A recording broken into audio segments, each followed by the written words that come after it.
dois, três e... No fim de uma semana neste mundo em turbilhão, sentamo-nos à mesa para o dia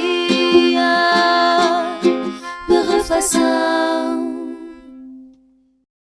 Olá, sejam bem-vindos a mais um dia de reflexão aqui no MyGig. Eu sou o José Paiva e já tenho aqui comigo Zé Pedro Silva e João Maria Joné. A Maria Escaja não pôde vir porque está em mudanças. Não sei se vocês são apreciadores, isso era o nosso tema de café, portanto não quero uma resposta porque também não vamos falar sobre isso. Exato. Portanto, desejamos as maiores das sortes à Maria. Ela estará de volta. Não é fácil. Eu não sei para onde é que ela se vai mudar, também não vamos dizer aqui, mas vocês sabem. Por acaso eu sei, e tem muita graça, quando ela tiver cá da próxima vez temos que dizer.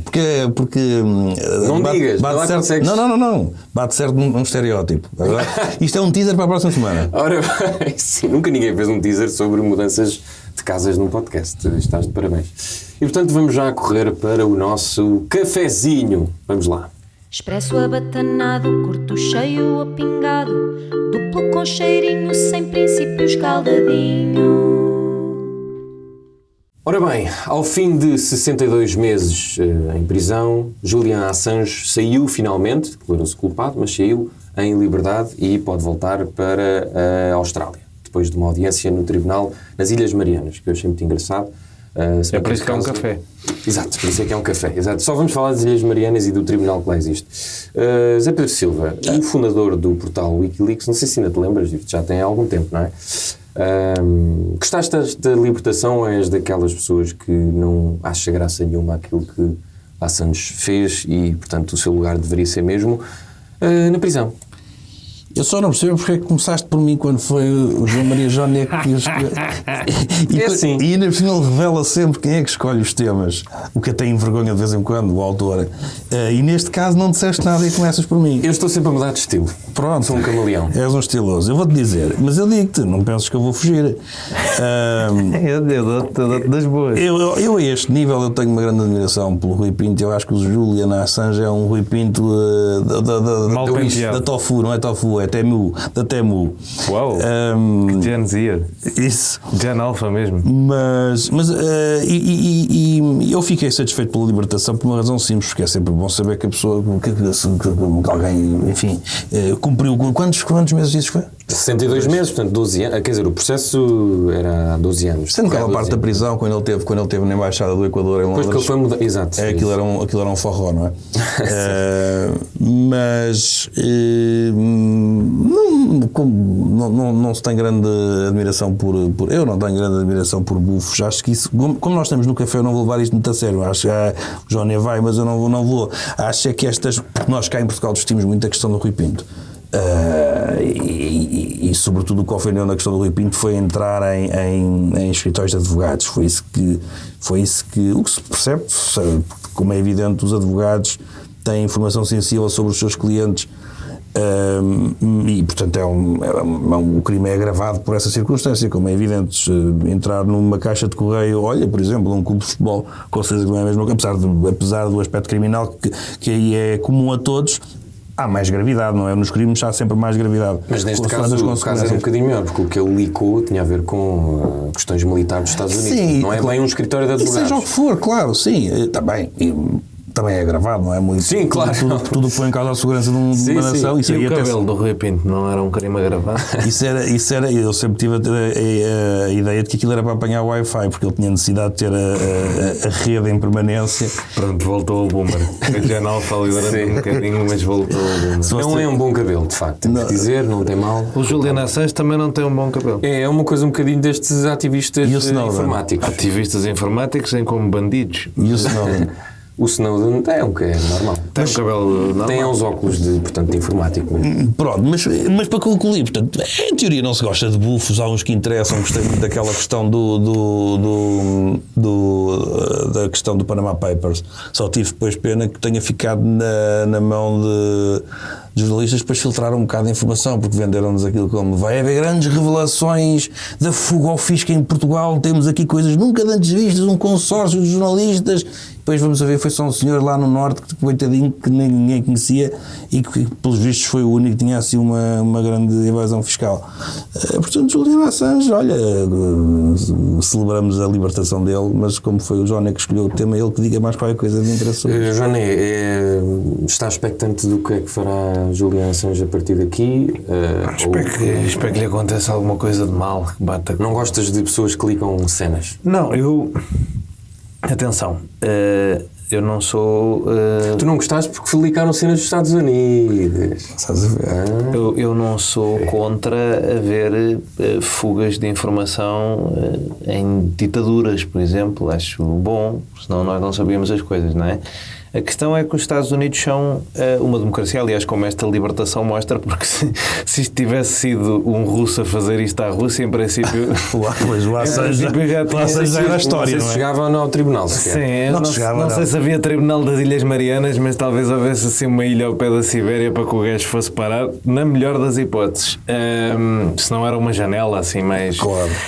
Mas pronto, eu acho sempre graça ao anti-americanismo primário na reação a estas coisas, porque estamos a falar de uma pessoa e por isso é que eu acho isto cómico mesmo, porque normalmente as pessoas de esquerda têm muito cuidado com qualquer tipo de acusação de violação ou de agressão doméstica, e é sempre pé atrás com esta pessoa porque não sei o quê. O Julian Assange tem uma suspeita de violação, mas como é anti-americano, não conta, não é?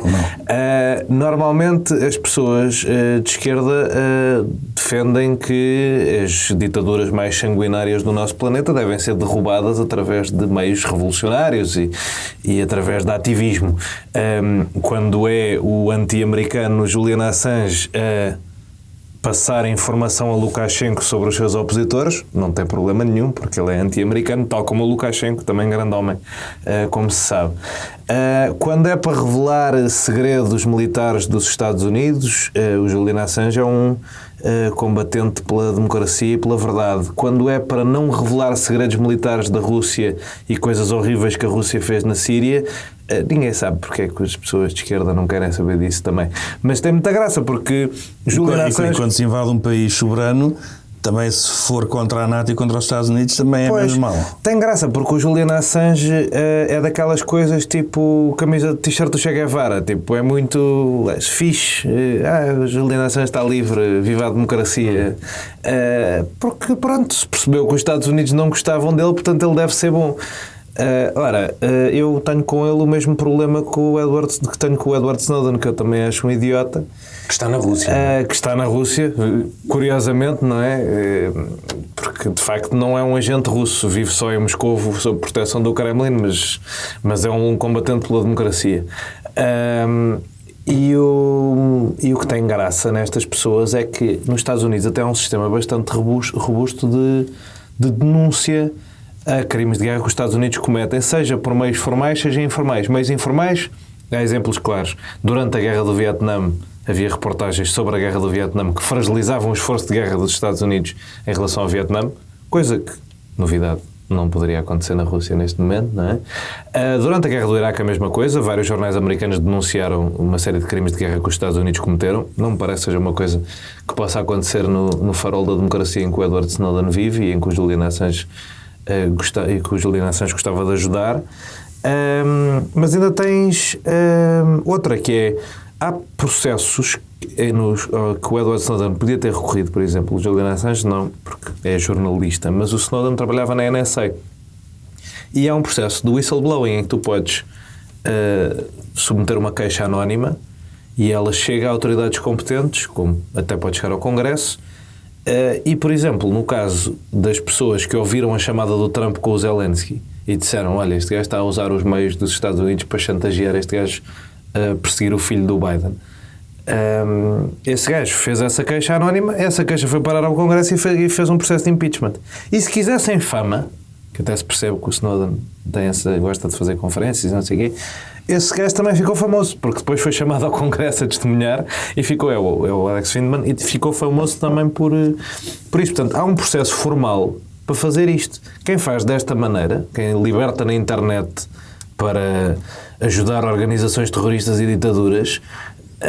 mas não parece que estas pessoas do Wikileaks gostem de formalidades. Sim, mas quem o faz por isto não faz porque quer chegar à verdade ou proteger a democracia ou proteger os direitos humanos. Faz porque quer ser famoso.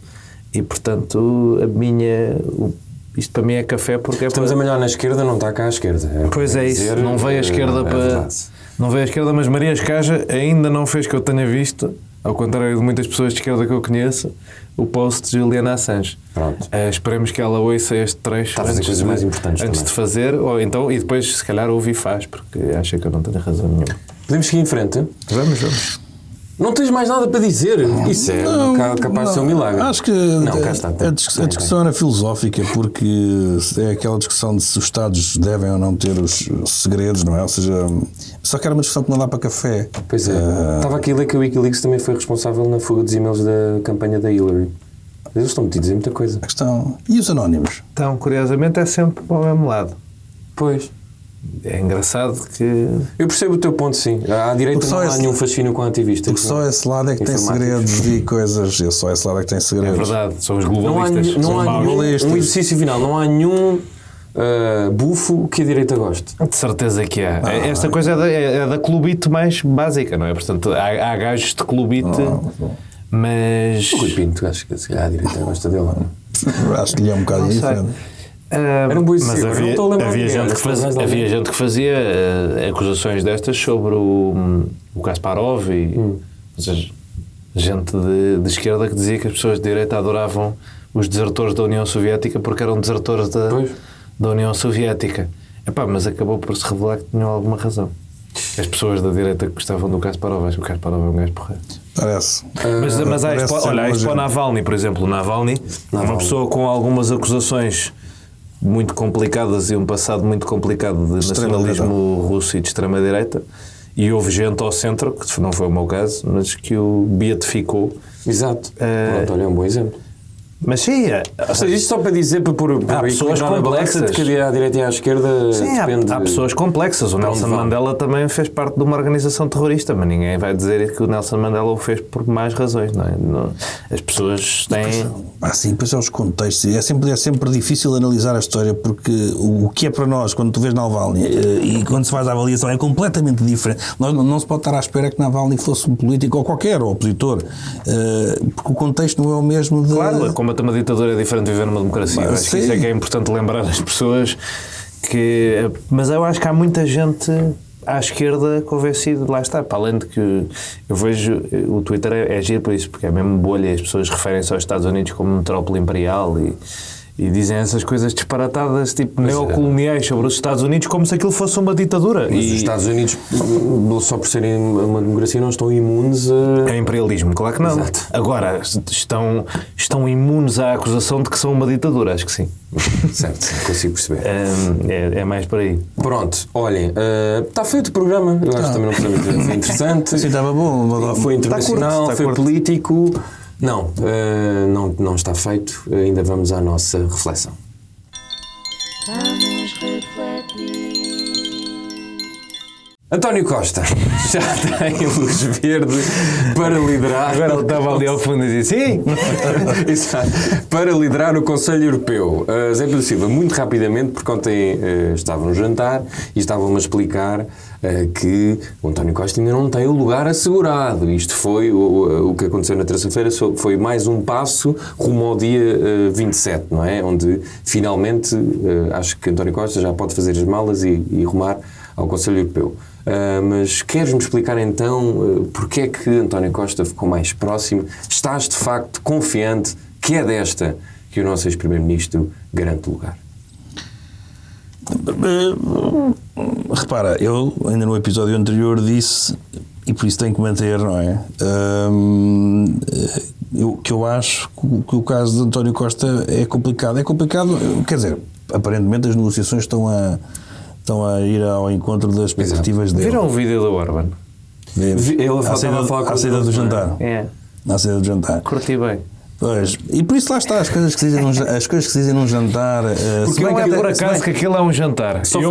Eu acho que já fiz este apelo informalmente, não me lembro se já fiz formalmente ou não, mas eu apelo a que se beba mais na política. Exato, Só e que se resolva mais coisas ao jantar, porque depois a pessoa no dia assim tem que manter, não é? Só fazer um tá contexto. bem, pode o ser. que ele diz naquele vídeo é que ficou tudo resolvido antes de terça-feira, foi isso? Porque eu vi só a descrição. Sim. Ok. A política está menos moderada e as pessoas dão-se pior desde que os políticos deixaram de beber durante o dia nos parlamentos. Sim, completamente. Eu acho que é bom lembrar isso. E é bom lembrar que tanto Joe Biden como Donald Trump são abstinentes. Se calhar por isso se dão mal. Mas o Trump tem aquela coisa de ser naturalmente bêbado, ou seja, ele não precisa de beber para parecer algo. É verdade.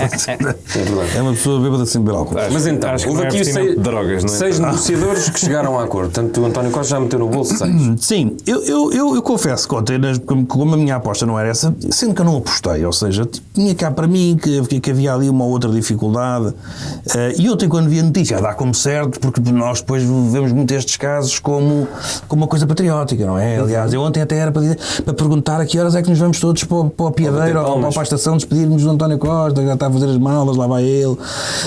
Portanto, é sempre uma coisa, e os jornalistas têm muito aquele impulso, sabem qual é a coisa, já está feito, portanto toca o hino e vamos embora. Eu sempre me pareceu, mas se ele for, encantado da vida, mas sempre me pareceu que é um candidato que, justo ou injustamente, há uma dose de injustiça grande, sabemos, mas sempre complicado, e nos dias que correm para a Europa, já lá iremos aos debates em França e tudo isso, mas nos dias que correm, ter estas coisas a pairar, eu insisto, portanto, convém sempre fazer este disclaimer, justa ou injustamente, mas a vida é como é, as injustiças também têm que ser, enfim, avaliadas, são um fator. Acho complexo, mas a verdade é que se anda nestas negociações, está bem encaminhado. Macron lá se entreteu, como é que é? Lá distraiu-se com outros assuntos. Portanto, Isso é tweet de João Diogo Barbosa. Foi? Mesmo assim, ele disse, teve com alguma graça, que o segredo da Europa era o Macron distrair-se com outras coisas. O segredo para a Europa funcionar era o Macron. E é mesmo isso, sim, porque não é só este o caso, mas já lá vamos em França. Mas a verdade é essa, a verdade é que tudo indica que sim. A ti disseram-te que pelo visto não está completamente fechado. Sim, ontem foi uma formalidade porque continua tudo meio. Ele ainda não está mesmo confirmado. Porque são negociações. Pois é isso. Claro, isso até seja, o lavar dos cestos os é títulos vindima. induziram um bocadinho em erro. A luz verde é o que está mais certo. E como nós falámos a semana passada, ao contrário dos outros 2 cargos, quer dizer, não. O do António Costa é o único que é decidido para aquelas pessoas, porque a Ursula von der Leyen tem que ser confirmada pelo Parlamento Europeu. Certo. E pode não ser. Sim. E se não for, pode armar uma salganhada que depois leva a que isto portanto, uma semana uma depois volta. Continua sem... Não podemos falar de estar tudo resolvido. Ele só está quando ele tomar posse, porque isto lá está. Imagina que agora o Parlamento reúne a meio de julho e a Ursula von der Leyen é chumbada. O que não é expectável, mas... pode acontecer. Ela da última vez passou por 7 votos ou 9 votos. Mas agora tem mais. Agora perdeu a coligação dela, perdeu 30 e tal lugares, porque a coligação, nem todas as pessoas da coligação votaram nela. Há pessoas que há partidos que mudaram de sentido de voto contra ela, como por exemplo os republicanos franceses. Deixa ver. Isto não é... Mas imagina, de repente o PPE diz não vai dar para ter a nossa presidente da Comissão, vamos ter que pôr o Draghi, vamos ter que pôr um independente para passar no Parlamento. Como vamos ter que pôr o Draghi, se calhar afinal queremos a presença do Conselho, porque nós é que somos o partido mais votado. E a extrema-direita está a ficar mais ou menos apagada deste processo. Estavas a falar do vídeo do Orban? Ou está só à espera? Felizmente ou não, ou seja... Isto tem 2 coisas, que é, por um lado, não têm de facto direito a ficar com os lugares, por outro, eles estão a aceitar. Pois é isso, pode ser. E como estão a aceitar, quer dizer que alguém lhes fez algum tipo de cedência. Certo. Já saiu aquela notícia complexa há 2 semanas de que a von der Leyen tinha abafado um relatório sobre a liberdade de imprensa em Itália para não chatear a campanha das europeias da Meloni. O que no meu tempo dava para uma pessoa se demitir. Digo assim, não é? Agora é que já não há escândalos e já nada interessa, mas é daquelas coisas que se descobre. A Presidente da Comissão Europeia atrasou um relatório para influenciar o resultado das eleições italianas a favor de uma pessoa que a pode apoiar. Se calhar há um escândalo, não sei. Não quero também, já não, não quero também armar assim raia, mas se calhar era um escândalo. Mas pronto, eu percebo que no tempo em que o tipo de escândalos que há é líder do partido de Orban no Parlamento Europeu mais anti-gay do mundo, apanhado em suruba com 20 gajos, Se calhar isto acaba por ter menos sex appeal, lá está, mas... Menos sex appeal, exato. Mas de facto faz-me confusão que essas coisas aconteçam. Portanto, nós não podemos ficar descansados com o facto da extrema-direita aceitar o que está a A Europa tem muita extrema-direita neste momento, a extrema-direita é muito importante na tomada de decisões, tem muitos chefes de Estado nos grupos da extrema-direita, muitos mais do que zero, não é? E para além de ter dois que são para uma Europa diferente daquela que nós estamos habituados, dois chefes de Estado claramente assim, e chefes de Estado e de Governo, na Itália, do Governo no caso da Itália e na Eslováquia, tens o Orban também, e tens uma série de governos em que, apesar da extrema-direita não se sentar no lugar do Conselho Europeu do chefe de Estado e de Governo, senta-se em alguns lugares de ministros porque está no Governo. Isso é o caso da Finlândia, da Suécia, da Croácia, agora vai ser da Holanda também, pode vir a ser da Bélgica de alguma forma, pelo menos um partido do SER. Tudo isto puxa a União para a direita. Eu acho é que isso... Nós cá estamos a ligar pouco a isto. É que progressivamente e ao longo dos anos, nos anos 80 se calhar dirias, a União é completamente dominada pelos socialistas europeus, é uma coisa de centro-esquerda. Ok. Se calhar nos anos 2000 já era uma coisa de centro, mas ainda não parou de andar para a direita. A política ocidental ainda não parou de andar para a direita. Eu acho que indo muito para um lado... As pessoas não se chateiam muito por tem sido muito lento. Sim, mas indo muito para um lado acaba sempre por cair num abismo qualquer. Olha, eu vou só fazer aqui uma mudança radical na linha editorial, porque já que estamos em internacional, se calhar mantenham-nos. Não faz muito sentido andar a saltar, depois as pessoas ficam preocupadas. E depois acabas com as gêmeas. Sim, salve seja. Portanto, Zé Pedro Silva, estavas a falar aí de França, há por aqui muitos debates. Temos debate dos Estados Unidos, Biden e Trump. Tivemos ontem um debate com os candidatos franceses e vamos ter amanhã, se não me engano, um debate no Reino Unido, certo? Hoje quarta-feira. Hoje quarta-feira. Que é o dia que sai o dia de reflexão. Todas as quartas-feiras. Lá sai da quarta-feira, ele não percebeu. O debate dos Estados Unidos é hoje? Não, é Reino Unido. O Stalmer com o é que eu tenho que ir e já estava a achar que era a minha madrugada de hoje que estava comprometida. Segundo percebi, por exemplo, o francês falou-se muito de imigração e de segurança. Imagino que os outros dois, se calhar, vão, não digo pelo mesmo caminho, mas do Reino Unido, não sei, porque me parece que toda a gente quer expulsar os conservadores de onde estão. Queres destacar o quê? Que está viva a política internacional ou devemos ficar, de facto, muito preocupados com o que estes três países nos vão dar nas suas eleições? Está viva, está. Então, nos últimos anos, eu ontem estava a fazer esse exercício de ver só em 2024 quantas eleições é que tínhamos, das ordinárias e eventualmente das extraordinárias, como é o caso de França. Bem, a inglesa não é propriamente, as eleições do Reino Unido não são propriamente extraordinárias, só ele antecipou, só o Sunak antecipou a convocatória. Mas se juntarmos nos últimos anos, sim, há mudanças profundas, porque no ano passado tivemos as eleições alemãs, portanto, num espaço curto de tempo há aqui mudanças grandes, ou podem ocorrer mudanças grandes, o que é sempre interessante. Os temas da segurança e da imigração, que eu acho que os dois estão ligados, e com isto não quero dizer que a imigração é insegurança, mas vão ser sempre, estão a ser nas eleições do Reino Unido, estão a ser o debate em França, há décadas, não é? Foi debate nas europeias nacionais, nas nossas. É absolutamente incontornável, quer dizer, e é incontornável porque efetivamente existe um problema no sentido em que com os fluxos migratórios tremendos que estão a ocorrer neste momento por variedíssimas razões, os países nem sempre têm a capacidade, porque eu insisto neste ponto, não podemos dizer aquela ideia de que os imigrantes são criminosos está errada, mas há uma ligação que nós podemos fazer, que é países que recebem em pouco tempo muita gente e a economia ou o próprio Estado Social não tem capacidade de dar acolhimento.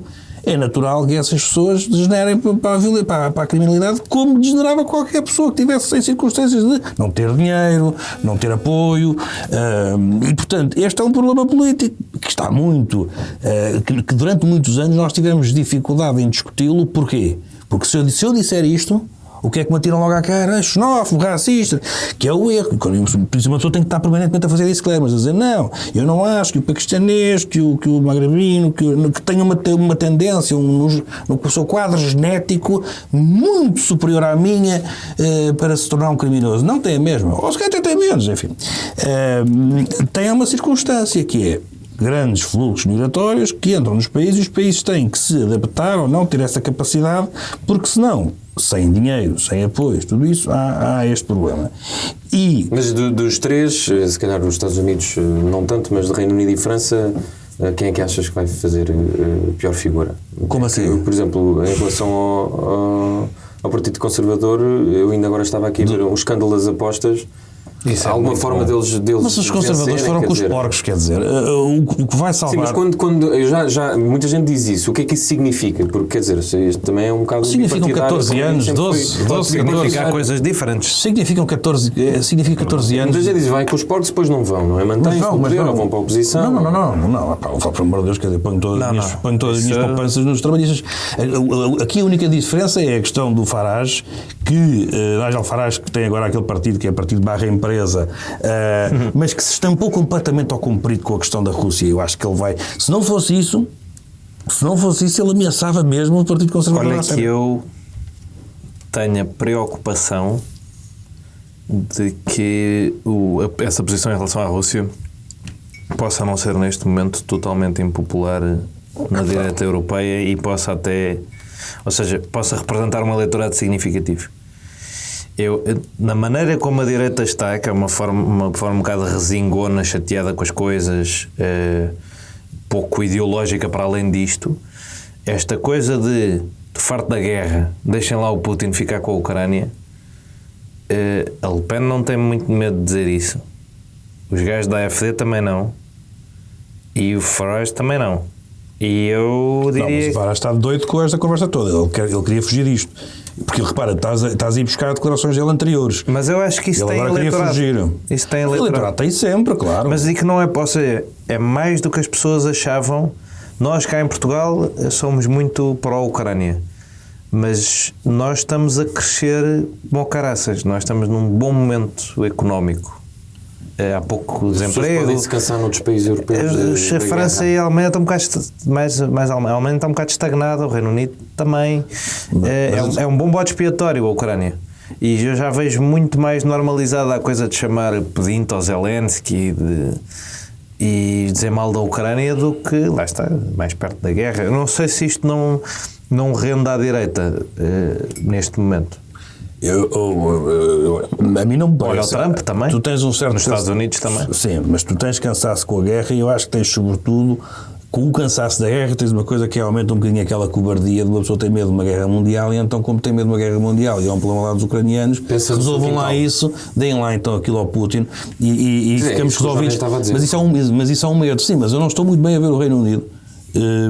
E por isso é que eu acho que a mensagem lá nunca pegou. Eu acho que Farage está um bocadinho nervoso com isso, porque estamos a ir buscar coisas de outros tempos, da sua relação muito próxima com Putin.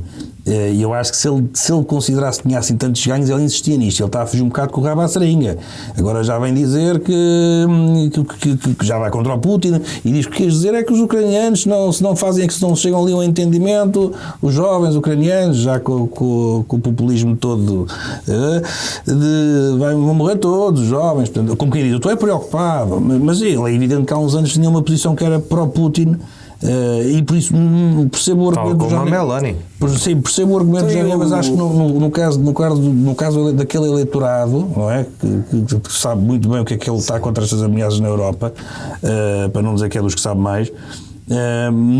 Não há essa cobardia que num ou no outro lado já se vai encontrando, como quem diz, vamos lá resolver esta merda, deem lá essa perna, tal coisa. Mas será que nós também o provocámos com a NATO, isso é chato, o homem não queria teoria Sousa Tavares, o homem não queria mísseis à porta. Mantendo no Reino Unido, estás a dizer que vai ser uma maioria expressiva, então estás a dar razão às sondagens, ou tens outro fator é o fator dos 14 anos? Não, eu só acho que há... É que dizem mesmo uma super maioria trabalhista. Sim, maior de sempre, acho que maior que a de Blair. Aqui a questão... O resultado mínimo que as sondagens dão, ou seja, o pior resultado para o Labour é igual à limpeza que o Tony Blair fez do John Major em 97. Pois. E o máximo Seria uma coisa absurda, seria chegar aos 500 lugares, que era mais 100, basicamente. E ficas contente com isso? E a diferença, sobretudo, vai ser. Mas depois também é preciso ver os liberais e os verdes. Ficas contente? Responde! E a revolução do UK, que é o partido lá no Farage. Tu gostas tanto do Reino Unido, quer saber se ficas contente com esta mudança de ciclo? Claro que sim, já disse aqui há pouco tempo que eu votava no Starmer sem menor das dúvidas. Repara uma coisa, para já é uma terceira via com a qual eu sempre simpatizei e que morreu com a guerra do Iraque. Com os erros da guerra do Iraque. Expulsou o Corbyn do Partido Trabalhista.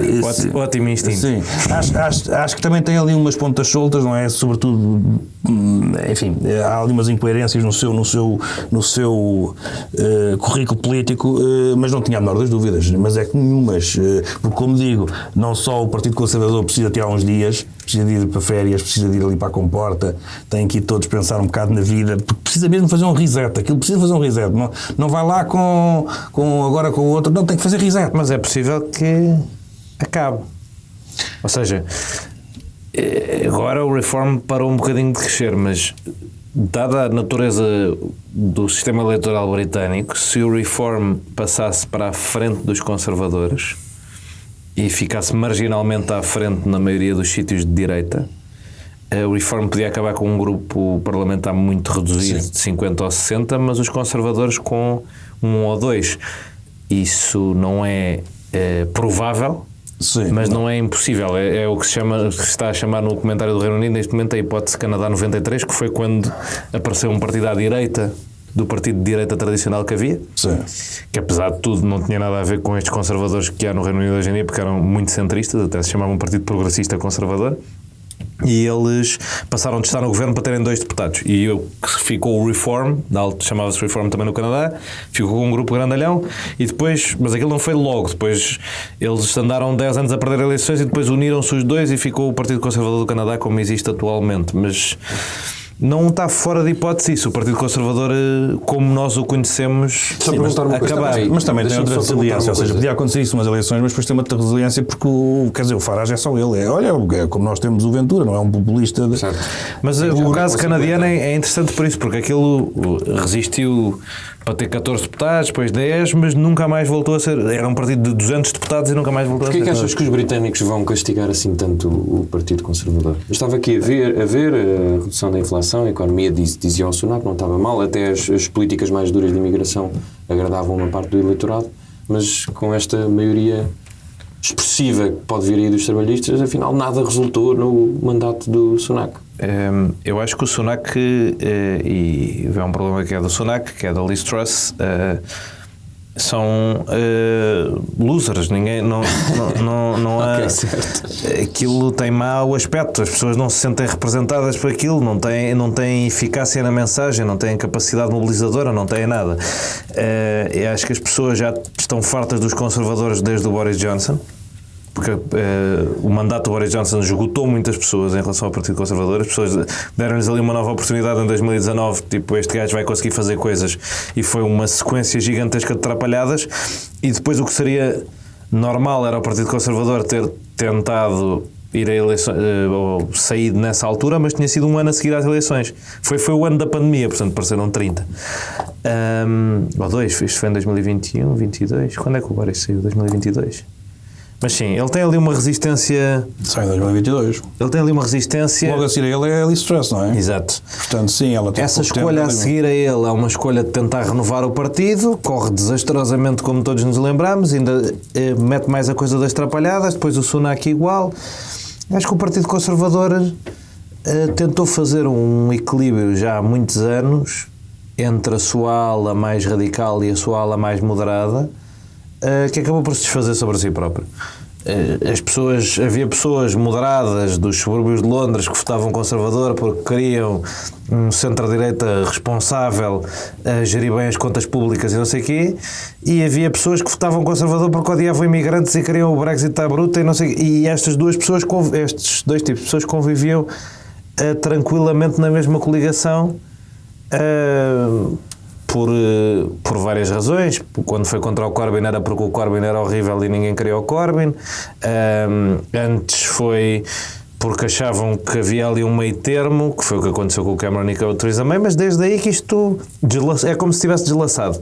E a malta mais moderada saltou toda ou para os Lib Dems ou para o Labour. E essa diferença, tu depois vai ver percentualmente, isto não é isso tudo, lá está, a diferença importante é nos círculos. Quando isto deslaça, se o Partido Conservador passa de valer 30 para valer 20, perdeu 10, não acabou, mas pode deixar de ter quase lugares, porque esses 20 depois podem querer dizer que passou a estar atrás do Labour em quase todos os sítios, ou atrás dos Lib Dems, e perde 200 lugares. Não é bem porque deixa de haver base de apoio social para o Partido Conservador, é porque há uma diferença muito grande no Reino Unido. Eu vou-te dar um exemplo giro, que é as eleições de 2010. Os conservadores têm 36% e têm quase maioria absoluta, não têm maioria, mas têm quase maioria absoluta. O Labour tem 29% e tem menos 100 lugares. E os Lib Dems têm 23%, portanto, diferenças de 6,5, 7 entre eles. Os Lib Dems têm 23% e têm 56 lugares. Porque faz muita diferença quem está em primeiro.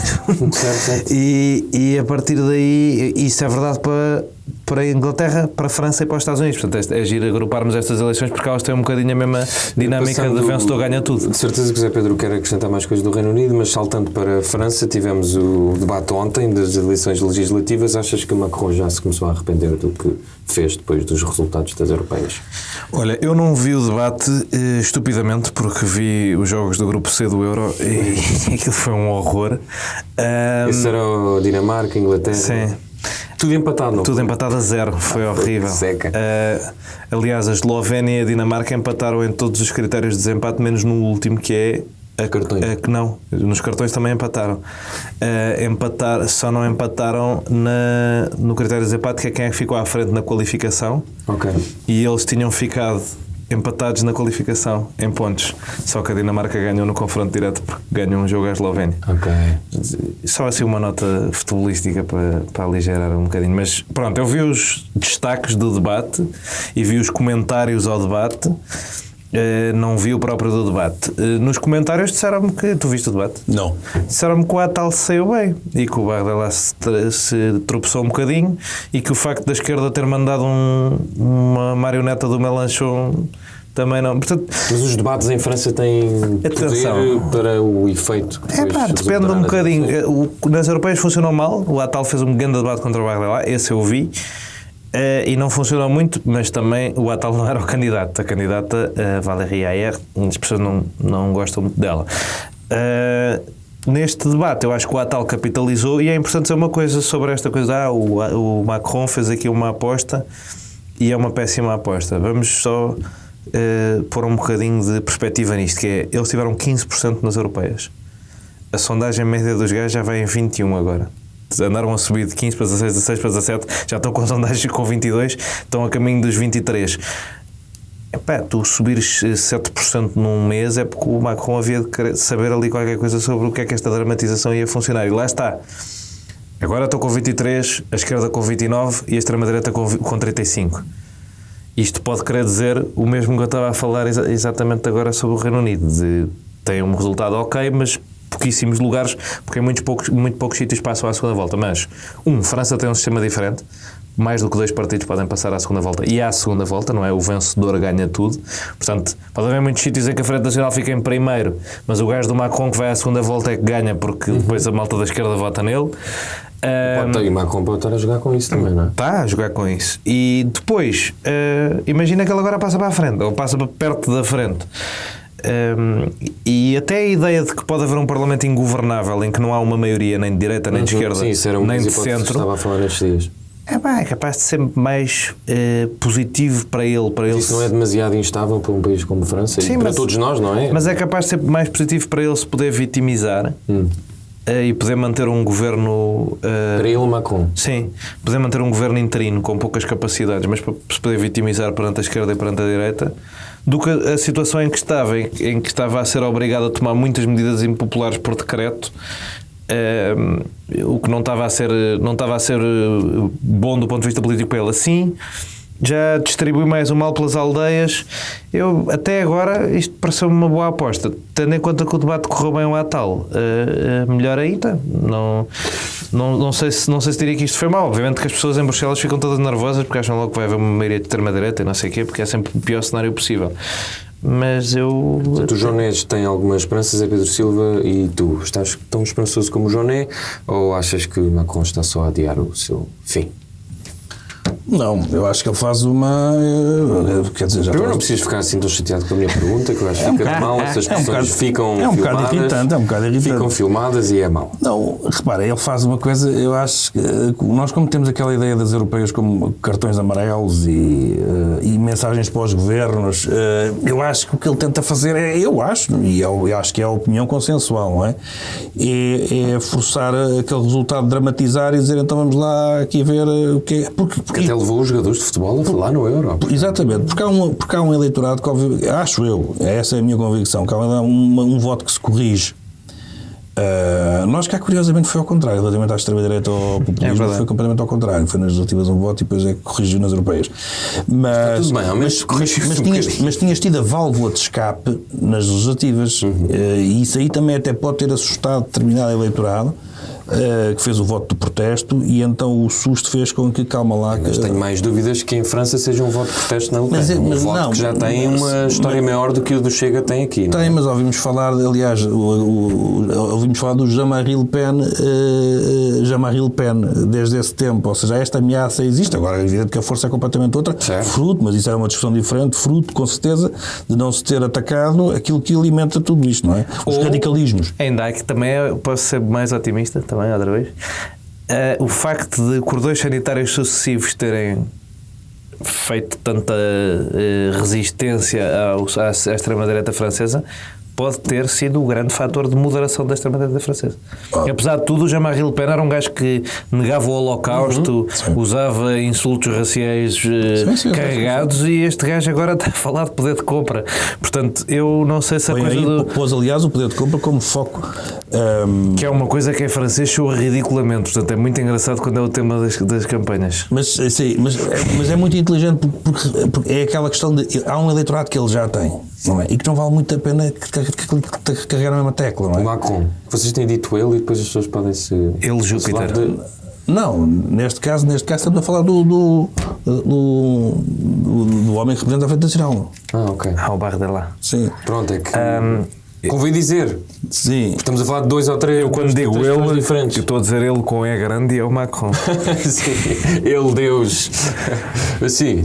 Mas Peço desculpa. A não ser que seja ele o Biden. Eu estou sempre a lesar. No caso, ele é mais ou menos. Eu estou sempre a lesar pelo vosso desempenho. Mas há um eleitorado que está agarrado, portanto depois temos que nos virar para o outro. Eu acho que Ventura fez isto tocar um bocado nas legislativas e, como se vê, teve sucesso. Ou seja, há um eleitorado, já não precisa insistir na tecla dos ciganos, já lá estão. Sim, portanto, depois tentar moderar um bocadinho e mostrar-se também capaz de ir a outros pontos, certo, e aí buscar. Eu acho que é ali o que se passa um bocado. Agora, acho que Macron está a tentar fazer isso e acho que vai conseguir, que é aquela ideia de fazer com que o voto das europeias tenha sido um mero protesto, o cartão amarelo, não é? E agora vamos lá ver isso. Enfim, vamos ver como é que corre. Ele não vai, também não sei se ele estava à espera daquelas coligações todas, mas se não estava à espera era parvo, porque era sempre uma hipótese em cima da mesa. Eu fiquei um bocadinho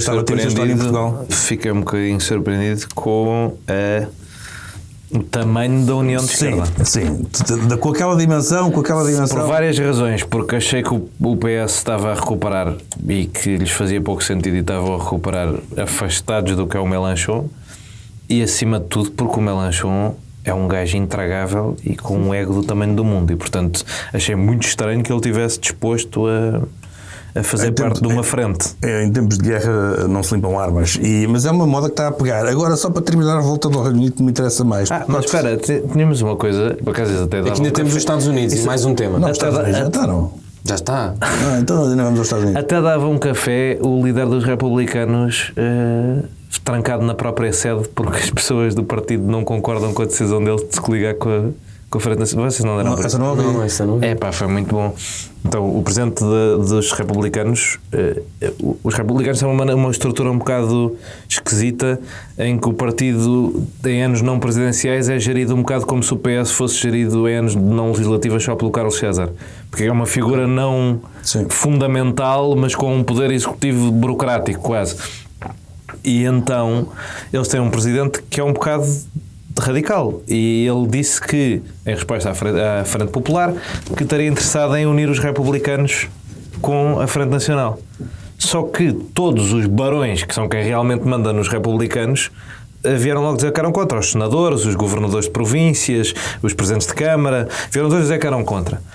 E então ele trancou-se dentro da sede e andou a ver tipo negociações como se fosse de reféns entre os barões à porta, entrevistas com os barões tipo a bater à porta, uma que foi buscar, que a secretária-geral foi buscar a chave suplente que tinha, veio lá. Isso deve haver fotografias. Há fotografias, há reportagens, vale muito a pena em ver a história.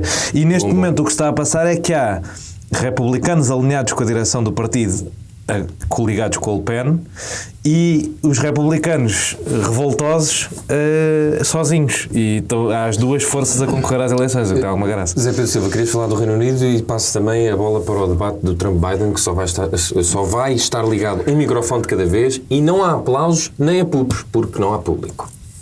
Muito rapidamente, só porque fizeste uma pergunta que eu também gostava de responder. Ora, essa, pelo amor de Deus. No Reino Unido, porque eu acho que a gota d'água foi na crise. Acho que há uma comparação muito engraçada que se pode fazer, que é Reino Unido e Portugal andam exatamente com os mesmos problemas há anos. A política anda muito idêntica. Nós tivemos o cansaço total do governo conservador com o Boris Johnson, com muitos casos e casinhos, como também tivemos cá casos e casinhos. Tem exatamente o mesmo problema de habitação, tem exatamente o mesmo problema de... A discussão, aliás, lá é essa, é habitação e Serviço Nacional de Saúde. As comparações são tremendas. Eu acho que a gota d'água foi completamente a Liz Truss quando faz aquela golpada liberal em que corre tudo, é um desastre completo. Corre tudo mesmo mal. A partir desse momento, Sunak já é um gestor liquidatário de uma coisa que não... corre tudo mal, sim. Sendo que o Sunak, depois gestor liquidatário, gosta também de liquidar um bocadinho. Gosta, está a acordar agora para algumas coisas do que acho que a política, mas para a agricultura acho que estão a começar a olhar para ele outra vez com outros olhos, mas o que tu estás a dizer é acordou tarde, não é? Agora é que vens falar nisto. Sim. Mas acho que a parte das políticas agrícolas é o que pode vir a dar algum ganho de causa relativamente aos trabalhistas. Mas acho que a machadada não é festas em Downing Street, coisa que eu acho que pouco interessa. Acho que foi muito aproveitado por tais bolhas. Custou popularidade. Custou popularidade, mas não acho que seja, se pensarmos um bocadinho... Percebe-se, porque é a marca do Partido Conservador, teoricamente. Os conservadores são os chatos, são os sérios, são os que tomam lá para gerirem aqui a coisa. Sim, mas não teve o peso. Eu acho que neste momento, com a crise da inflação, com a crise na habitação, com a crise do Serviço Nacional de Saúde, aquela política foi um completo desastre e é o que vai custar aos conservadores anos muito amargos. Vamos ver agora com que dimensão. Estados Unidos, quem é que parte à frente? Ignorando um bocadinho as sondagens, vai, com certeza que o João vai falar sobre Estados isso. Unidos é melhor falar. Repara, os Estados Unidos, eu só acho... Imagino que não tens curiosidade nenhuma de ver este debate. Eu continuo a ter, tenho. Para mim, os Estados Unidos são só neste momento uma história que me irrita e que eu não consigo perceber como é que aquele país continua com aquela coisa. Não dá para ignorá-la. Está entre a espada e a parede. É o que ocorre em facada. É uma coisa absolutamente. O Joe Biden, o João Marijone gosta do Biden, eu já sei que ele gosta. Mas eu nem sequer aqui. Nós podemos avaliá-los individualmente. Não tem que ser em confronto com o outro. É porque senão nós temos uma bitola. Não é? Quer dizer, eu não posso avaliar. Se todos são bons ao pé daquele. Mas não é esse o caso. Insistir-se em Joe Biden, que não está nem pouco mais ou menos nas suas capacidades. Vamos ver isso amanhã. Não, mas repara uma coisa. Isso não é verdade. É verdade, desculpe. É esta coisa. O Joe Biden tem um superpoder espetacular hoje em dia. Que é não saber para que lado está virado. Em vídeos de 20 segundos é senil. Em entrevistas de 1 hora está espetacular. É uma coisa espetacular que o gajo tem. O gajo só é senil em intervalos de 20 segundos. Nessas entrevistas está espetacular. Já viste a entrevista dele ao Howard Stern? Achaste que ele estava senil? Não, mas fez uma entrevista de 1 hora. Vê qualquer entrevista dele de 1 hora. Mas agora também há esta teoria da conspiração, que ele toma drogas. Mas toma drogas e vai tomar para o debate também.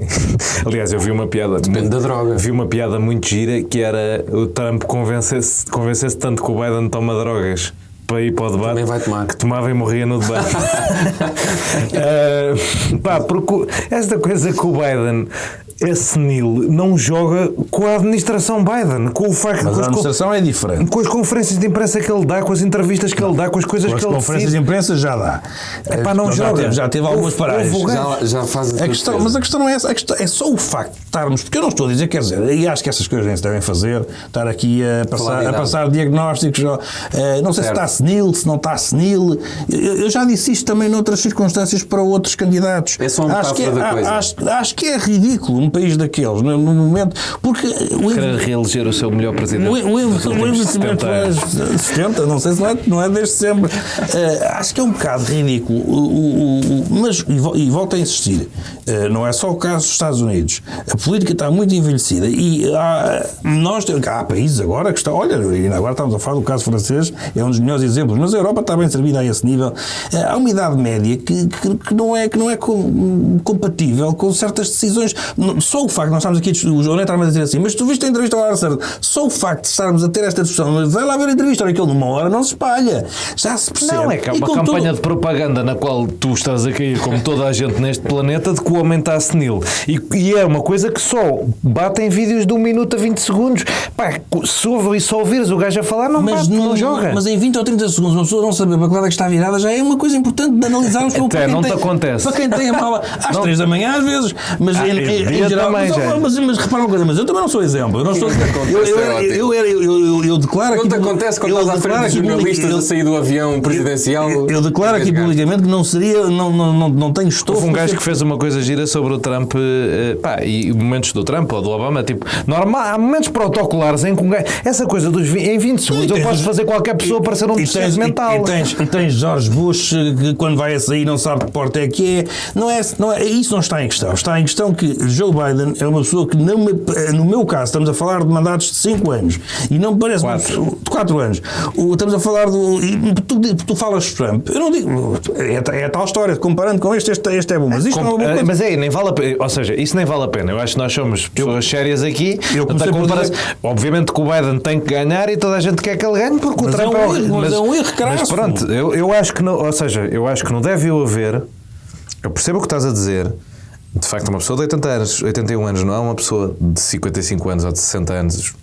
Evidentemente, não deve haver de este gajo já não está tão fresco e este gajo tem mais experiência de Washington do que qualquer gajo e conseguiu fazer mais com 100 maiorias ou com mini maiorias do que gajos que fizeram com mega maiorias, tem jeito para fazer aquilo. E este gajo representa um tipo de partido democrata branco, classe média, trabalhadora, que consegue resistir a uma certa ilusão que o Trump provoca e que mais nenhum democrata consegue, porque ele é um democrata de outro tempo. Ou seja, entre as vantagens e desvantagens dele ser um velho de 81 anos, eu acho que há mais vantagens que desvantagens. Vou perguntar-te uma coisa, não te esqueças, podes entrar no debate, como já tem entrado. Tu achas que o Biden então vai começar a enterrar o Trump de vez? Eu acho que a partir daqui deste debate? Eu acho que os debates vão ser essenciais, porque os debates vão ser onde as pessoas vão quebrar com esta lógica de que o Biden não está bem. Nos Estados Unidos, eu fiz essa pergunta, também estamos a falar de várias coisas, nos Estados Unidos os debates têm importância? Para decidir. Sim, já houve debates, costumam ter mais na altura em que eles costumam ser, em outubro, onde as pessoas estão mais atentas. Vai haver outra em setembro, mas este ano não vai haver em outubro, vai haver agora em junho e depois em setembro. Eu acho que foi muito bem jogado da parte do Biden conseguir fechar já este tema. Depois vai ter uma convenção em que vai fechar mais o tema e em setembro já é para matar. Ele não deveria estar a preparar a sua sucessão, assim como o Trump? Ele tem a sucessão dele, eu acho que ele tem a sucessão dele preparada. Se tu vires a campanha dele, a administração dele, mas acima de tudo se fiz a campanha dele e quem é que são os co-presidentes da campanha dele, que há 6, tu vês todas as hipóteses do Partido Democrata, tanto em termos identitários como ideológicos, tudo o que tu quiseres. A sucessão, o Partido Democrata nesse sentido é uma máquina institucional neste momento brutal. E não vês o Trump a ganhar em nenhum cenário? Epá, eu vou dizer uma coisa, estavas a dizer que eu ia falar de sondagens, se tu olhares para sondagens nos Estados Unidos neste momento, eu olhar para sondagens nos Estados Unidos, sou o Zé Pedro Silva a olhar para sondagens. Aquilo é um disparate gigantesco, desde Biden ganha pessoas que vão votar por 8 pontos, mas está a perder a sondagem por 1 porque perde as pessoas que não costumam ir votar por 20 pontos. merdas inventadas. Biden vai ter 12% dos eleitores jovens da Geórgia quando teve 75% nas últimas eleições. Biden vai ter 60% do eleitorado afro-americano quando teve 85% nas últimas eleições. Coisas... Tu vais às letras pequeninas das sondagens e os gajos estão a inventar números. Ou estão a inventar números ou estão a fazer aquilo mal a alguma coisa. Mas as sondagens neste momento dizem que o Trump está a ganhar largo. Que o Trump está a perder nacionalmente por mas como nós sabemos, o voto nacional não é o que conta. O Biden ganhou por muito pouco, ganhou por muito no colégio eleitoral, mas por muito pouco nos estados decisivos da última vez. Ganhou por 4,5 pontos nacionalmente e só ganhou por 45 mil votos em 3 estados a eleição. Ou seja, o Biden vai precisar de ter para aí 5 pontos, ganhar por 5 pontos. Agora, eu acho que ele vai ganhar por 6 ou por 7. Okay. E digo-te porquê, porque acho que as sondagens estão a criar uma coisa, lá está, baseada em vibes e em ele parece senil e não sei o quê, que tu depois vais às coisas de facto e vês. O Trump está sempre com os níveis que tinha antes. O Biden é que está com menos 10 pontos. Normalmente as pessoas identificam que o eleitorado democrata está deprimido. Está deprimido porque acham que o Biden não é suficientemente progressista, porque não sei o quê. Agora, é como diz o Zé Pedro, ia comparar. E quando chegares ao dia e tiveres que votar ou é o Biden ou é o Trump a prometer que vai ser ditador, a falar da maneira como barcos elétricos vão levar a que o gajo seja eletrocutado ou comido por tubarões durante 5 minutos num comício. Eu acho que no deve haver as pessoas depois também vão chegar a esta conclusão, mas para além disso há coisas demográficas, tipo esta coisa de achar que o eleitorado afro-americano vai virar muito para o Trump ou o eleitorado latino, quando não aconteceu, no pico da inflação em 2022 não aconteceu, nas eleições intercalares os democratas tiveram um ótimo resultado, apesar de estarem num momento horrível, a levar com porrada do Afeganistão, pico da inflação, guerra da Ucrânia também a acontecer, e os gajos conseguiram empatar. Agora, a economia está muito melhor. Ainda ontem os CEOs do S&P 500 fizeram um comunicado conjunto a dizer que ninguém ia dar um cêntimo à campanha do Trump. É a primeira vez que nenhum CEO do S&P 500 dá a um candidato republicano de sempre. O Biden tem muito mais dinheiro, tem as condições demográficas certas nos estados decisivos, particularmente na Geórgia e no Arizona, apesar das sondagens estarem a dizer o contrário. Da última vez foi subvalorizado como está a ser agora na Geórgia. Eu acho que fundamentalmente, nós havemos de fazer isto mais a fundo, mas fundamentalmente o Biden está numa posição muito confortável. O grande problema é as pessoas acharem que ele está senil, que é uma coisa que percebe-se, é o TikTok, é o Instagram, tipo... Pois, e que continua a ter uma grande influência, principalmente dos mais jovens. Obviamente, agora vai haver um debate. E o gajo vai estar fino, porque o gajo está fino. Muito bem. Para finalizar, ainda temos que ir ao tema da género. Eu não acho... Muito rapidamente. Eu, desde o início, desde que nós falamos aqui destes dois, eu tenho a visão de que a minha suspeita, e se tivesse que pôr as minhas poupanças numa ou noutra aposta, a minha suspeita é que Trump ganha isto. Por várias razões. Acho que o Biden tem um sucesso económico que não consegue defender, ou seja, o sucesso existe, mas falhou sempre em conseguir dizer que foi ele. Há um sucesso económico que ele não consegue manifestar, não é? E por isso perde-se ali um bocado. Depois há a questão das guerras. Quem é que é? Toda a gente diz, enquanto Trump estava na Casa Branca não houve uma única guerra. Eu não estou aqui a discutir a fundo cada argumento, podem ser os mais estúpidos que existem. Estamos a falar de argumentos que existem. Enquanto Trump esteve na Casa Branca não houve uma única guerra, e o mundo agora tem não sei quantas guerras de guerra. Apesar do Biden ter acabado a guerra do Afeganistão. A única guerra em que os Estados Unidos estavam envolvidos durante a presidência de Trump inteira. O Trump, sim, mas é o que... Certo, mas a coisa é que essas coisas, eu acho é isso, essas coisas não são verdade. Isso é certo, mas é o que define eleições. Mas às vezes as pessoas, quando vão votar, não querem muito saber da verdade. O Trump foi dar o bacalhau ao Kim Jong-un, portanto, é essas coisas. A questão... Mas ele perdeu da última vez, A questão é ser quem? O Trump. Certo, sim. E fez uma presidência horrível e perdeu. Certo. Por 4,5 pontos. Sim. E agora, depois disso, vai ganhar? Eu acho que é provável que sim. Não percebo como é que isso será provável. Tu tens de tentar separar aquilo que é o teu desejo. Mas eu está completamente separado. É que o problema é que o que se vê neste momento é que há todas as condições para, assim como ganhou, sobretudo a questão dos estados submetórios, dos swing states, porque foi em 2020 e como é a primeira eleição e a última, 2016. 2016. Portanto, tu tens, e há agora há agora uma diferença para a eleição em que ganha o Biden. Mas a questão é, se olharmos para isto, vemos as condições todas perfeitas. Olha, tem que utilizar como Costa, justo ou injustamente. É a minha opinião. É esta incapacidade que Biden tem de não defender os louros na questão da economia, e que é de facto óbvia. É a questão da China. É fundamental na guerra comercial, ou enfim, não lhe chamemos ainda guerra, mas não houve alteração política nenhuma. Certo, mas são as bandeiras. E a questão das guerras, e depois a questão da senilidade, que obviamente tem um peso absurdo, e eu aí acho que os democratas, como tinham a ameaça que tinham dos republicanos... A coisa é a idade, porque as pessoas dizem que estão satisfeitas. E eles têm que ser chamados, tem que se lhe dizer isto, porque Biden era o quê? Era o vice-presidente de Obama. Biden faz uma escolha, ou o Partido Republicano fez uma escolha para a vice-presidência terrível. Porque o problema podia estar resolvido. Eu acho que o próprio Biden, se estivesse aqui connosco, e não podiam estar os microfones ligados, mas se estivesse aqui connosco, nós dissessemos, tu querias mesmo avançar para esta merda, eu não sei se o homem não dizia, não, nós temos que fazer isto, porque eu sou o único que posso ganhar aquele.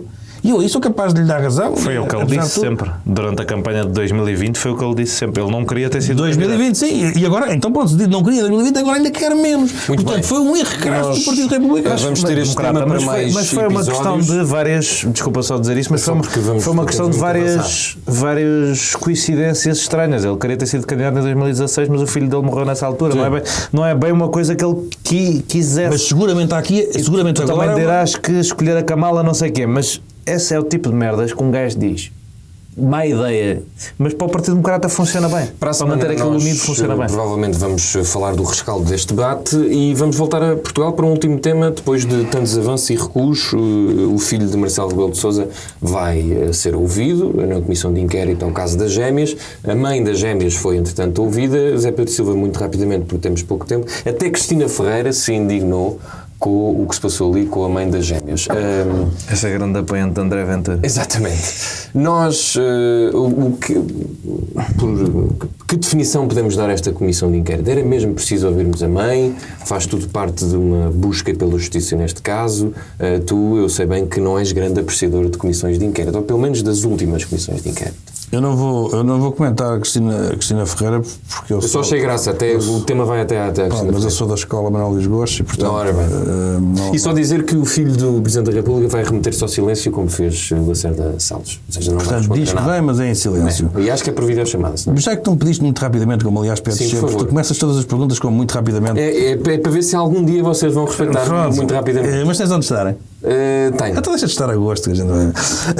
Vamos lá ver. Claro, vamos ficar aqui 3 horas. Eu acho um disparate completo a Comissão Parlamentar de Inquérito, como acho muitas comissões parlamentares de inquérito, mesmo de um ponto de vista jurídico, sendo que eu admito que isso seja uma questão de interpretação, mas como é uma questão de interpretação, cada um pode ter a que quiser, e eu tenho então a minha. O Parlamento está neste momento em muitas ocasiões a fazer-se tribunal. A tribunal inquiritório, chamamos-lhe assim, inventemos isto. Inquiritório, não é inquisição, é inquirição. Mas o espírito é o mesmo. Não tem respeito. O espírito dos senhores do Chega é parecido com o porque me parece que as pessoas, ou seja, a praça pública estava do lado da mãe. Não, mas eu quero lá saber do que lado é que está a praça pública, por uma razão. Porque esse é que é o problema. Porque aquilo não tinha que estar. Repara, o que é que muito rapidamente. Para mim, o que é que um Parlamento tem que fazer quando faz uma comissão de inquérito? Eu tive aqui um problema, uma suspeita, até pode ser a mera suspeita de uma cunha. Portanto, os políticos, que são o legislador, o que têm que fazer é ouvir pessoas para legislar de modo a que se evite isto no futuro. E não os protagonistas. Pronto, portanto, o Estado tem que estar... podem ser os protagonistas, mas não é no sentido do crime que acabaram de cometer. Porque para isso há um Estado de Direito, há códigos, a legislação tem que ser cumprida. E a palhaçada de ver um líder político que de manhã estava a discutir o IRS numa ponte não sei onde, e as políticas imigratórias, depois à tarde está a dizer à senhora, desculpa, então e o seu e-mail mandou para... Isto é tão aberrante, é tão absurdo, é tão patético que dá dó. E enquanto não se chegar lá, não sei, vocês são todos uns palhaços, mas com todas as letras. Não pode haver paninhos quentes. Vocês estão a fazer figuras de palhaços. E mesmo aqueles que dizem, eu não gostava nada de estar a fazer isto, mas não sei o que, então não faças. Levanta-te e vai-te embora. Porque aquilo não tem razão de ser. O que o Parlamento tem que apurar há cunhas. Ou seja, o nosso Estado não tem, a administração pública não tem mecanismos para evitar as cunhas logo ao início. E, quando não é possível evitar, detectar logo onde é que ela ocorreu. Os processos têm que estar todos identificados. Quem é que mandou fazer isto? Assinou. Isto tem que estar num software, num sistema em que o Estado automaticamente percebe. A senhora tinha, as crianças tinham direito, quem é que pediu a consulta, cumpriu os prazos, passou à frente de alguém. Um software tem que responder a isto em segundos. E existindo uma cunha, vai para os tribunais. Porque alguém traficou influências, alguém cometeu aqui algum crime. Não é o cabrão do Parlamento. E, portanto, aqueles gajos estão ali todos a fazer aquelas figuras de otários, porque a única coisa que eles tinham que perceber é como é que nós resolvemos isto, o tal sistema. Então, olha, senhor, agora estar a interrogar, mais uma vez, sem ter que respeitar um código penal, mas isto cabe na cabeça de alguém. São estúpidos. E, portanto, quem não está de acordo, não diga que não está de acordo. Levante-se e vá-se embora, desapareça. Diga, eu estou contra esta merda, vai-se embora. Pronto. E isso depois passa no telejornal, em vez de passarem aquelas barbaridades do André Ventura, mas não só. Pronto. Portanto, eu acho que as comissões parlamentares, o que interessa aos políticos e aos partidos é perceber o que é que aconteceu mal no processo. Não vou agora desvendar o e-mail da senhora, nem do filho. Interessa-me saber como é que... Portanto, interessa mais ouvir o hospital, para perceber tudo o que se passou. Ele disse mesmo o mail da senhora para toda a gente. No fundo, estás a concordar com o líder do PCP que diz que estas comissões de inquérito são uma inutilidade e que só vai servir para chafurdar. Eu não vou concordar com o líder do PCP porque ele é... Porque também está lá metido. Não, é porque só não gosta das que não lhe interessam, porque eu já disse isto várias vezes sobre comissões parlamentares de inquérito que se tornaram tribunais. E, portanto, e mais uma vez, do ponto de vista da interpretação que eu faço da criação das comissões parlamentares de inquérito, o objetivo é apurar o que se passa num ponto de vista político, para que no futuro se crie legislação, porque é isso que eles estão lá a fazer, não é peças para os telejornais, mas não há nada que os políticos mais façam no Parlamento que são peças para os telejornais. É as merdas das frases dos soundbites. E quando não é para o telejornal, é para o TikTok do partido, não é? Ainda por cima agora, como elegemos 50 palhaços, é só o que eles sabem fazer mesmo. Pronto, estão a fazer vídeos o dia todo, só como as crianças na escola. As crianças na escola estão a fazer para o TikTok, os nossos deputados estão a fazer para o TikTok, para o telejornal. E não pode ser. O interesse de apurar certos factos é criar legislação. E eles só estão interessados num caso em concreto. Propor banir telemóveis no Parlamento e nas escolas. E câmaras de Correndo o risco de levar um banano, imagino que só poderás concordar com o Zé Pedro, porque se discordares com esta fúria toda com as comissões... Não, mas eu concordo com o Zé Pedro. Eu acho que as comissões de inquérito, esta comissão de inquérito não faz sentido nenhum. Eu perceberia... mais ou menos, como diz o Zé Pedro, se fossem as causas de base e quisessem criar um sistema para evitar que existissem cunhas no Serviço Nacional de Saúde, ou até no funcionamento do Estado em geral, que fosse uma coisa tipo, olha, bora lá descobrir porque é que cunhas funcionam assim e evitar que isto aconteça no futuro. Ideia estrutural do problema. Mas obviamente que isto não é isso, não é? Senão não a chamavam a mãe, lá está, porque a mãe não fez nada. Ou não cometeu nenhum crime, não interessa para o caso, o que interessa é o processo da cunha, não é? Porquê é que eles chamam a mãe? Porque a mãe tem um sotaque brasileiro e é uma imigrante que veio para cá para tratar as filhas. Eles chamam a mãe para fazer notícias e para fazer vídeos, vilanizar uma pessoa estrangeira, porque é esse o discurso deles. É que odeiam estrangeiros, que os estrangeiros vêm para cá fazer turismo de saúde e que são uns malandros e uns bandidos e que se aproveitam de nós. E aquilo funcionou. Eu tenho imensa pena que a Comissão de Inquérito tenha funcionado bem para o Chega, mas eu acho que funciona neste aspecto, porque apelaram aos sentimentos primários de racismo e desconfiança das pessoas. Ainda por cima, somos um país com preconceitos em relação a mulheres brasileiras em particular, até há muitas mulheres brasileiras que falam disso. E aquilo é mesmo nojento e abjeto, e eu concordo com o Zé Pedro. Como é que os outros partidos se sujeitam àquilo? O papel que o PSD faz naquela comissão, particularmente o deputado António Rodrigues faz naquela comissão, uma vergonha. Uma pessoa que esteve no SIS, o que tinha que ter era essa postura. Epá, isto não é conversa para aqui. Vamos, mas é trabalhar. Os políticos cederam à maneira de fazer política do Chega. Os políticos precisavam de começar a defender um bocadinho disso. Chega e aprovaram todos a comissão, que eu saiba. Aprovaram todos a comissão. Mas podia haver sem eles aprovarem. Era protestativa, está bem, mas aprovaram. Pronto. Há um significado político. Mas eu acho, sim, mas é isso. Os políticos têm que começar um bocadinho. Os políticos estão sempre com medo de se defender porque acham que se defenderem as pessoas sentem que se estão a defender enquanto clique e não sei o quê, e que é os poderosos a defenderem-se contra os mais fracos. Epá, mas se tu nunca te defendes, a essa altura vais ser comido na mesma, não é? Portanto, eu acho que fazia aqui um bocadinho de falta responsabilidade política aos grandes partidos e a todos os partidos que não são o Chega para se defenderem destas coisas e para dizerem, olha, desculpa, isto é inaceitável, isto que você está a fazer aqui é inarrável, eu vou-me embora. Você está aqui, os portugueses pagam-lhe, e bem, a si e aos seus 49 deputados, para você estar aqui a produzir legislação e a resolver os problemas deles. E você quer passar todo o santo dia em merdas de comissões de inquérito a fazer vídeos para o TikTok, lá está. Vocês não querem trabalhar, em vez de virarem o bico ao prego e defenderem-se e dizer vocês não querem trabalhar, não querem fazer nada, vêm para aqui dar show. E na cima nós sabemos que comissões de inquérito são uma coisa que dá uma trabalheira. Suga aos deputados, estavas a falar da pessoa estar a legislar e depois ir para aí. Aquilo suga aos deputados e as equipas dos deputados e já não são fantásticas para começar em termos até de meios. E para quê? E depois fica com aquela imagem porque ele, neste caso do Chega, mas eu insisto, não, para mim não é um problema único do Chega, mas que vão fazer tudo para apurar a verdade. Mas é uma verdade de merda porque é de um caso em concreto e isso faz em tribunal e ainda por cima existe um processo. Claro, existe porque um processo. Porque há casos em que não. Exato. Há casos uma figura ridícula de ir lá ao Lacerda Salles a dizer eu sou arguido no processo que está a decorrer sobre isto, onde isto devia estar a ser tratado, e portanto não posso falar. E o Parlamento devia ter interesse. Eu dou-vos um exemplo. Um exemplo que soube recentemente por questões particulares do amigo. Há uma única máquina, penso eu, que é esta de ressonância magnética no Santa Maria. E há uma fila tremenda de pessoas com risco de vida. Ou seja, há pessoas, assim como nos cuidados intensivos e tudo isso, os hospitais, os médicos, tudo isso têm que fazer escolhas, porque há meios limitados para uma procura muito grande. E há uma fila. E toda a gente sabe, porque sabe desde há anos, que também há cunhas neste aspecto. Ou seja, há quem passa à frente. E quem diz para máquinas de ressonâncias magnéticas, diz para N coisas no Serviço Nacional de Saúde. Portanto, se o Parlamento tivesse este interesse, eu percebia tudo isto. O Parlamento está interessado porque ouviu falar de um caso em que há uma cunha, que alguém, neste caso até tanto quando se sabe pela especificidade da doença e do medicamento, não passou à frente de ninguém. Mas é a questão do princípio da cunha, do benefício. Claro. O Parlamento, se tiver interesse em saber, então vamos lá. Ou seja, esta Comissão de Inquérito tinha mais interesse em ouvir outros profissionais de saúde, outros diretores de serviço, outros médicos, do que a mãe. Porque a história da mãe, nós já até sabemos, do ponto de vista criminal, será um tribunal a apurar. Portanto, quando se diz, mas esse André Ventura está à procura da verdade. Qual verdade? Está à procura de merdas de vídeos. Não está se ele quisesse a verdade, era perceber o que é que se está a passar no Estado ao nível destes favorecimentos e destas coisas e como é que nós resolvemos isso. E isso não é o fim daquela senhora. Porque da senhora nós já sabemos tudo. Estamos totalmente de acordo. Muito bem, olha, parabéns aos dois. Tiveram muito bom desempenho, só que entretanto temos que ir embora e mandar as pessoas a um sítio. Vai, mas é para...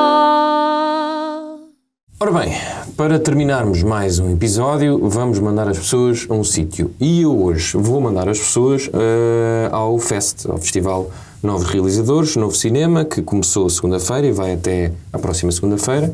Eu vou lá estar no próximo fim de semana, 2 diazinhos, decorre em Espinho, 268 filmes, é muita coisa.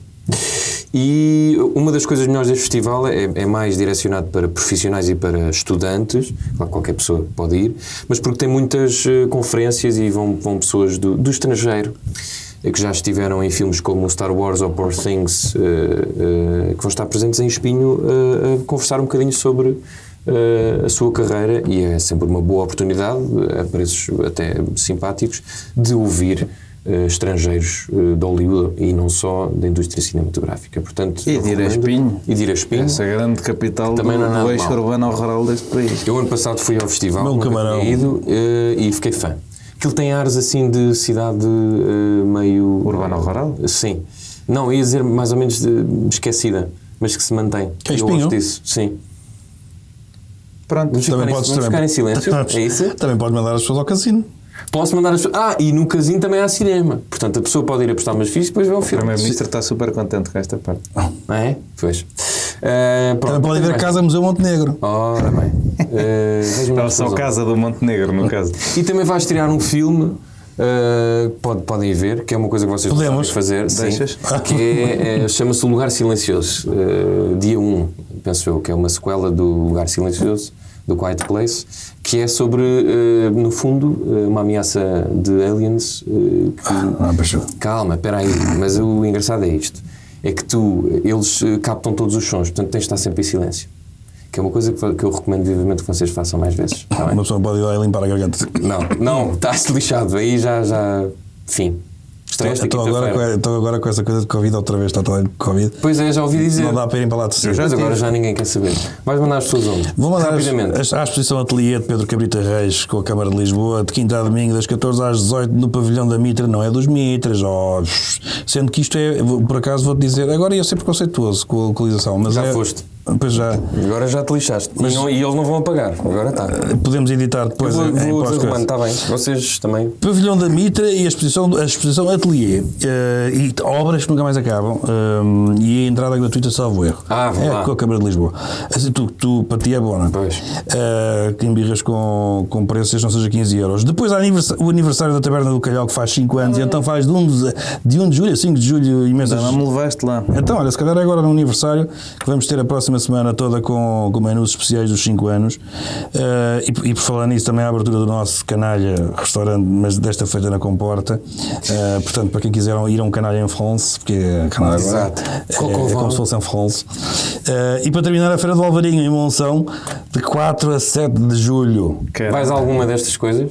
Ao Canalha vai de certeza. Vou ao Canalha, vou ao Calhau, ao Ateliê, enfim, mas a Monção é capaz de ser mais difícil, porque parecendo não Viana do Castelo não fica em caminho. É verdade. Nem em caminho. Mas gostava. Mas Fica em Viana do Não, Castelo. pois fica. Posso fechar? Já foste a caminho? Posso fechar já. Eu conheço o peixe todo, cuidado, não? Não, isso não acredito. Todo não, mas pode-se celebrar o Alvarinho aqui também, não é? Pois é.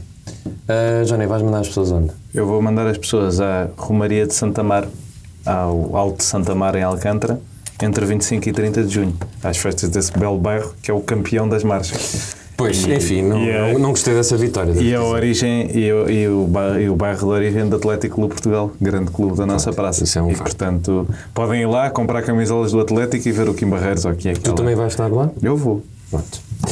Desta vez digo onde é que vou porque sou bairrista, não é? Claro, é importante. Mas não vamos discutir outra vez música. Ele falou do Kim Barreiros, não vamos discutir. As pessoas ficaram. Aquilo foi complicado. Curiosas. Aquilo foi complicado. O quê? A discussão sobre a música ligeira e a música pimba e. Tu não estavas cá. Tu não estavas cá? Não sei do que fala. Deu mais. Não ouviste o episódio. Exato. Então. Acabou de mostrar que não ouviu o episódio que não estava. Mas olha, já agora. do que vos ouvir. Já agora, e por causa disso, se isto, vamos confiar que isto é mesmo verdade, vou mandar um beijinho à Carlota, porque a Carlota encontrou-me nos Santos Populares e disse, eu ouço sempre, e referiu-se à coisa da música popular e música pimba. Eu pensei, bolas, ouviste mesmo até ao fim. Exato, sim. Nós podemos deixar sempre uma coisa no final que é para perceber. Vocês têm que ter noção de que as pessoas estão-se ligeiramente a borrifar para os temas que nós trazemos. E temos passado a trazer temas mais relevantes. Não, mas a Carlota gosta e ouve tudo música... sempre. E gosta do Zé Pedro. Isso aqui é. Vá, Carlota, tens que ir ao médico. Mas concordou com a questão da música ligeira e da música pimba? Ou isso Estava só a dizer se nós já tínhamos chegado a alguma conclusão. Mas qual é que era o tema? Vai ouvir. Muito bem. E quem não ouviu também. Está feito mais um dia de reflexão que vocês podem ouvir e escutar todas as quartas-feiras. À quarta-feira. Também no YouTube, disponível, no MyGig e no nosso e essas coisas todas. E nós agora vamos embora, entretanto, o Johnny já está a pôr os óculos. E nós voltamos para a semana. Um beijinho também à Maria Escaja, que está a arrumar a sua nova casa, que de certeza que nos vai convidar para a inauguração. Beijinhos, digam adeus às pessoas todas do mundo. Sabem quem é que gosta de óculos de sol? Quem? Zé Biden. Os da aviadora. Tchau. 1, 2, 3 e... No fim de uma semana neste mundo em turbilhão, sentado